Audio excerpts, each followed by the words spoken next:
Satu, dua, tiga. Assalamualaikum warahmatullahi wabarakatuh.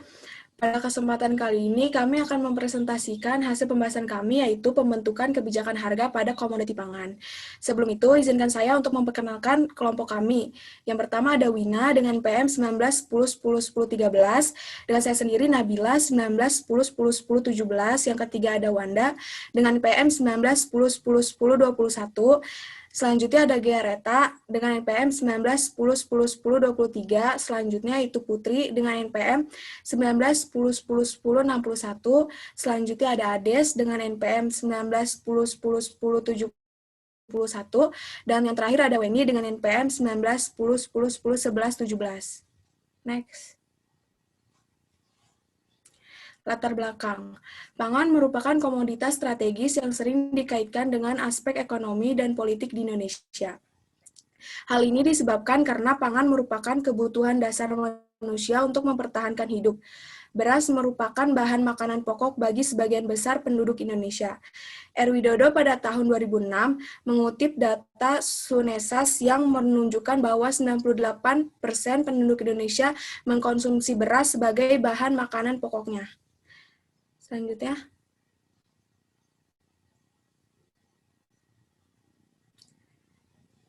Luas lahan sawah menurut kecamatan dan jenis pengairan di Kota Magelang per hektar pada tahun 2017 sampai 2019.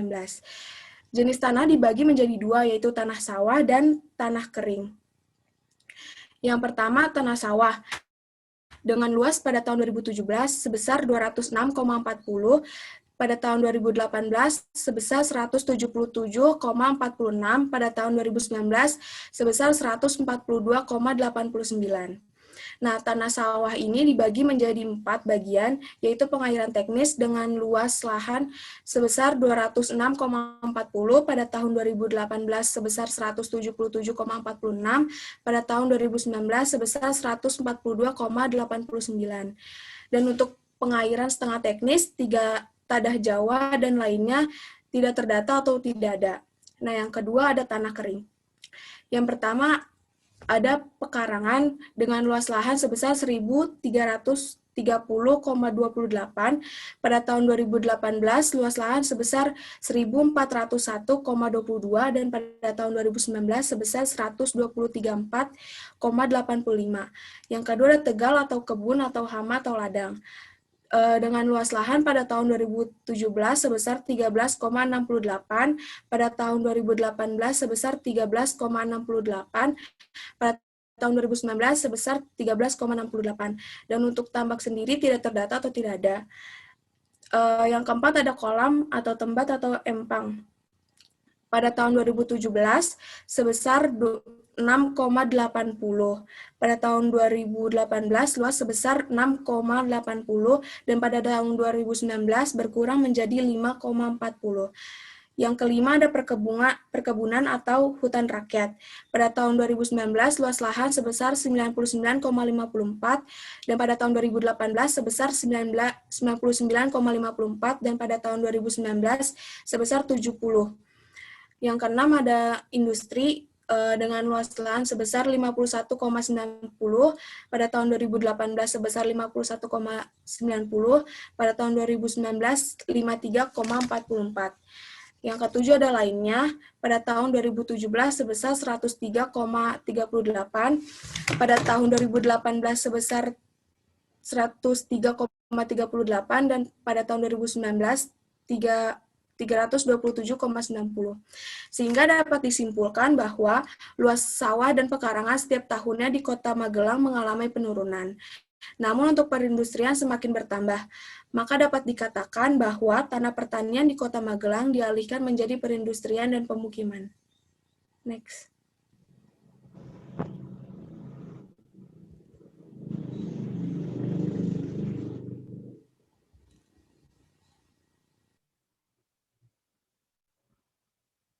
Perbedaan kota dan kabupaten Magelang. Kota Magelang, luas wilayah lebih sempit, hanya luas 18,12 km. Jumlah penduduk 6.678 jiwa. Dalam aspek ekonomi pertanian, Kota Magelang berperan sebagai konsumen karena sebagian besar wilayah Kota Magelang berupa bangunan sehingga disebut kota jasa.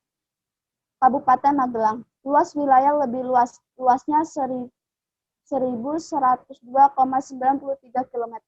Jumlah penduduk 1.162 jiwa. Sedangkan Kabupaten Magelang berperan sebagai produsen atau penghasil pertanian pangan seperti beras. Next.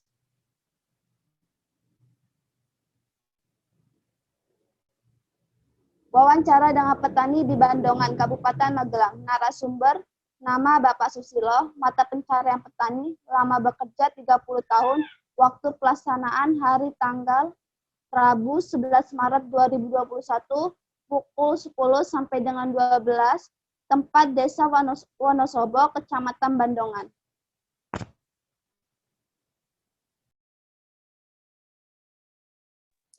Hasil wawancara. Desa Wonosobo berada di Kecamatan Bandungan, Kabupaten Magelang, di mana sebagian besar masyarakat desa bermata pencarian sebagai petani padi. Para petani akan mendapatkan bantuan subsidi bibit padi dan subsidi pupuk bagi pemilik kartu tani dari pemerintah. Masa panen padi dilakukan sekitar 2-3 kali dalam setahun, dengan hasil setiap kali panen adalah 6,67 kg gabah per ubin. Hasil panen yang dimiliki untuk dikonsumsi pribadi dan sebagian diperjualbelikan di pasar dengan harga Rp10.000. Proses tanam padi diawali dengan pemilihan benih yang baik. Namun saat ini benih yang didapatkan berasal dari subsidi pemerintah dengan jenis Cihera, di mana tiap petani mendapatkan 5-10 kilo. Pupuk yang digunakan adalah urea, NPK, TSP36, dan KSL. Pemupukan dilakukan hanya sebanyak 3 kali, yaitu pada 15 hari pertama, 27 hari, dan 50 hari. Pengairan dilakukan dengan sistem irigasi. Petani mendapatkan jaminan berupa asuransi jika terjadi gagal panen. Asuransi ini berasal dari pemerintah daerah. Kendala yang dihadapi petani adalah hama dan pengairan. Next.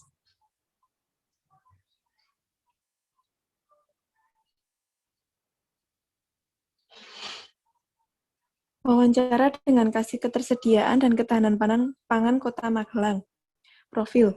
Nama instansi Dinas Pertanian dan Pangan Kota Magelang yang berada di Jalan Kartini, nomor 1B, Cacaban, Kecamatan Magelang Tengah, Kota Magelang, Jawa Tengah, dengan kode pos 56121.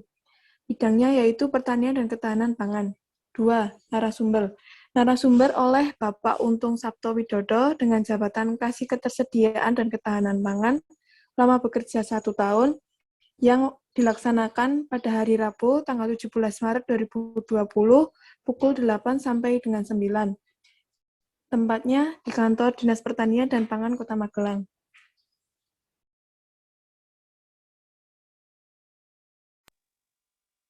Next.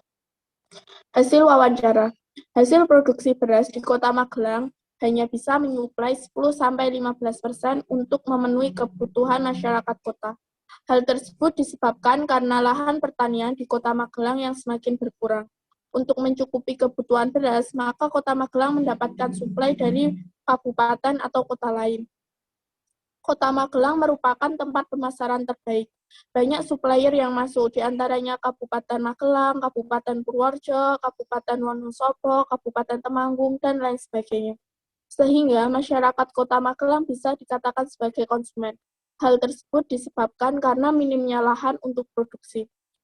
Untuk saat ini, khususnya di Kota Magelang, belum ada kelangkaan untuk beras. Tapi Kota Magelang tidak memiliki stok. Namun, untuk ketersediaan beras di Kota Magelang masih melimpah. Normalnya, batas ketersediaan beras yaitu 25% sampai 30% untuk suatu wilayah. Di Kota Magelang lebih dari 30%. Jadi, bisa dikatakan cukup. Harga dari pangan terbentuk dari pedagang di pasar.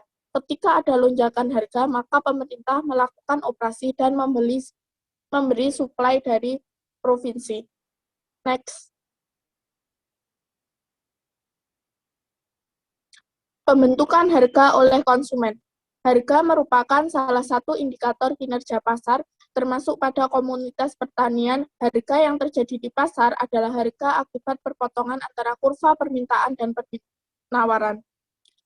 Pada kenyataannya tidak demikian, karena terdapat perbedaan harga pada tingkat petani atau producer price dan harga pada tingkat konsumen atau retail price, di samping harga pedagang-pedagang yang terlibat dalam tata niaga.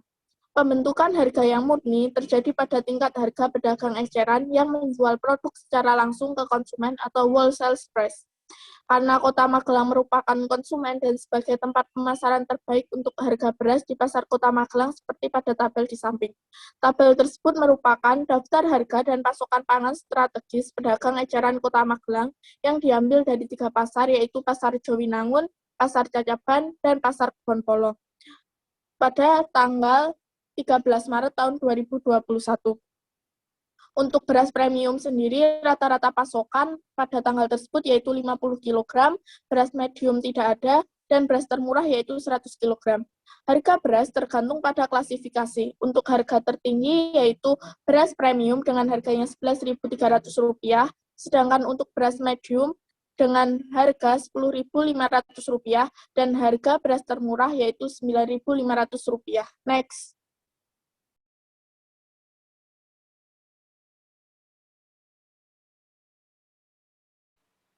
Pembentukan harga oleh produsen. Pembentukan harga oleh produsen, kenaikan harga dalam sisi produsen terjadi disebabkan oleh faktor-faktor produksi, misalnya bibit, pupuk, ataupun faktor lainnya. Biasanya, bibit yang digunakan merupakan bibit hasil subsidi dari pemerintah. Harga eceran dan harga pada tingkat petani biasanya memperhitungkan dari harga perdagangan besar atau grosir, yaitu dengan menambah atau mengurangi dengan apa yang disebut margin pemasaran.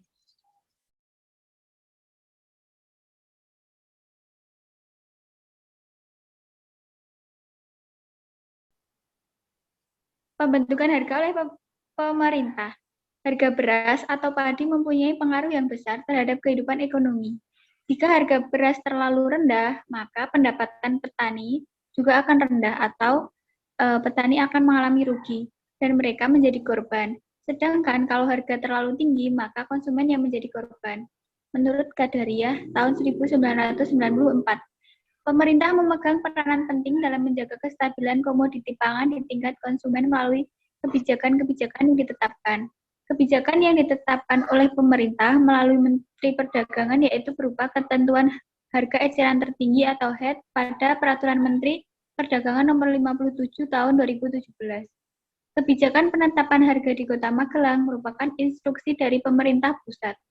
Namun, pembentukan harga di Kota Magelang terjadi pada pasar sendiri, dan yang memainkan harga adalah para distributor karena Kota Magelang merupakan tempat sebagai pemasaran dari berbagai kabupaten yang berada di sekitar Kota Magelang. Namun, pemerintah Kota Magelang masih tetap memantau harga-harga yang ada di Kota Magelang, terutama pada Pasar Jowinangun, Pasar Cacaban, dan Pasar Kebonpolo. Ketika harga beras dirasa naik, misalnya pada hari-hari besar seperti Ramadan, Idul Fitri, Kota Magelang melalui Dinas Pertanian dan Pangan bersama Dinas Perdagangan akan melakukan operasi pasar.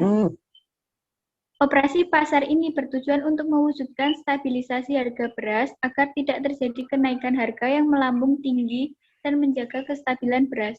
Operasi beras yang dilakukan oleh pemerintah Kota Magelang adalah berupa menyuplai beras yang berasal dari pemerintah provinsi kepada pasar. Selanjutnya akan dijelaskan oleh Mas Ades.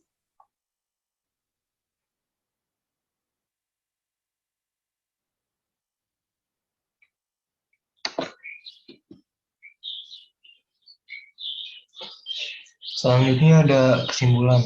Komoditi pangan di Kota Magelang masih bergantung pada daerah lain di sekitarnya. Hal ini disebabkan karena sempitnya lahan. Pada permintaan dan penawaran di pasar Kota Magelang masih dalam kategori seimbang, yang artinya ketersediaan komoditi pangan Kota Magelang aman. Namun Kota Magelang sendiri belum memiliki stok sehingga jika terjadi bencana seperti pandemi COVID ini yang mengharuskan lockdown, maka Kota Magelang akan mengalami kelangkaan pangan. Hal ini seharusnya menjadi perhatian pemerintah Kota Magelang itu sendiri. Saran untuk pemerintah, karena Magelang kota keterbatasan lahan untuk produksi, maka pemerintah harus menyiapkan lumbung padi agar kebutuhan pokok masyarakat dapat terpenuhi. Selain itu, pemerintah juga harus menggiatkan adanya program P2PL agar dapat menunjang kebutuhan pangan masyarakat. Misalnya yaitu penanaman cabai minimal setiap rumah, 1 polybag, hidroponik, dan lain-lain.